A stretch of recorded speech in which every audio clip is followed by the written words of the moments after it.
ഭഗവത്ഗീത സാംഖ്യയോഗം 14-ാമത്തെ ശ്ലോകം. മാത്രാസ്പർശാസ്തു കൗന്ദേയ ശീതോഷ്ണ സുഖദുഃഖത ആഗമാപായിനോ നിത്യസ്താന്തിദീക്ഷസ്വ ഭാരത. അല്ലയോ അർജുന, ഇന്ദ്രിയ ബന്ധങ്ങളാകട്ടെ ശീതം ഉഷ്ണം സുഖം ദുഃഖം എന്നിവയുണ്ടാക്കുന്നവയും വന്നും പോയും ഇരിക്കുന്നവയും ക്ഷണികങ്ങളുമാകുന്നു. അവയെ ക്ഷമയോടുകൂടി സഹിച്ചാലും. അതാണ് ഈ ശ്ലോകത്തിൻ്റെ അർത്ഥം. നമ്മുടെ ശാരീരികമായ അനുഭവങ്ങളും മാനസികമായ അനുഭവങ്ങളും പലപ്പോഴും വൈരുദ്ധ്യങ്ങൾ നിറഞ്ഞതും ദ്വന്ദ്വാത്മകവുമാണ്. നമ്മുടെ കണ്ണുകൊണ്ട് സുന്ദരമായൊരു വസ്തു കാണുമ്പോൾ മനസ്സിന് അതിൽ സന്തോഷം തോന്നുന്നു. എന്നാൽ വിരൂപമായൊരു വസ്തു കാണുമ്പോൾ വെറുപ്പോ വിദ്വേഷമോ തോന്നുന്നു. സുന്ദരമായതിനോട് അനുകൂലമായ ഭാവവും വിരൂപമായതിനോട് പ്രതികൂലമായ ഭാവവും തോന്നുന്നു. ഇത് സുഖദുഃഖങ്ങൾക്ക് കാരണമാകുന്നു. കാതുകൊണ്ട് നല്ല സംഗീതം കേൾക്കുമ്പോൾ അത് മനസ്സിന് ആനന്ദമുണ്ടാക്കുന്നു.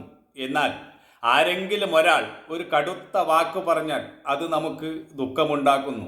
ഇങ്ങനെ സുഖം ദുഃഖം ശീതം ഉഷ്ണം എന്നിവ ജീവിതത്തിൽ മാറി മാറി വന്നുകൊണ്ടിരിക്കുന്നു. ഒരു നാണയത്തിൻ്റെ രണ്ട് വശങ്ങൾ പോലെയാണിവ. ഇതിൽ ഏതെങ്കിലും ഒന്നിനെ മാത്രം സ്വീകരിക്കാനോ മറ്റൊന്നിനെ തിരസ്കരിക്കാനോ നമുക്കാവില്ല. വളരെ വന്ദനം ലഭിക്കുന്ന സന്ദർഭവും നിന്ദ ലഭിക്കുന്ന സന്ദർഭവും ജീവിതത്തിൽ ഉണ്ടാകും. ഒരു നിമിഷം നമ്മൾ പൂവ് കണ്ട് സന്തോഷിക്കും, അടുത്ത നിമിഷം മുള്ളുകൊണ്ട് വേദനിക്കും. ഈ ലോകത്തിലെ എല്ലാ കാര്യങ്ങളും അങ്ങനെയാണ്. അതുകൊണ്ട് അനുകൂലമോ പ്രതികൂലമോ ആയ സാഹചര്യങ്ങൾ വരുമ്പോൾ ഒന്നിനെ നമ്മൾ അമിതമായി സ്വീകരിക്കുകയോ മറ്റൊന്നിനെ തള്ളിക്കളയാൻ ശ്രമിക്കുകയോ ചെയ്യാതെ അതിനെയൊക്കെ തുല്യമായി കാണാൻ പഠിക്കണം. നമ്മൾ മനസ്സിൻ്റെ ഒരു സമചിത്തത കൈവരിക്കണം, ആന്തരികമായ ഒരു സമഭാവന കൈവരിക്കണം. അല്ലയോ അർജുന, നീ സമചിത്തതയുള്ളവനായിരിക്കൂ എന്നാണ് കൃഷ്ണൻ ഇവിടെ അർജുനനോട് പറയുന്നത്. സുഖമാകട്ടെ ദുഃഖമാകട്ടെ അതെല്ലാം വന്നും പോയും ഇരിക്കുന്നവയും ക്ഷണികങ്ങളുമാകുന്നു. അതൊന്നും തന്നെ ശാശ്വതമല്ല. ഇതെല്ലാം നല്ലതുപോലെ മനസ്സിലാക്കിയ ഒരാൾ അനുകൂലമായ സാഹചര്യം വരുമ്പോൾ ഒരുപാട് അങ്ങോട്ട് സന്തോഷിക്കുകയോ പ്രതികൂലമായ കാര്യം വരുമ്പോൾ അമിതമായി ദുഃഖിക്കുകയോ ചെയ്യുന്നില്ല.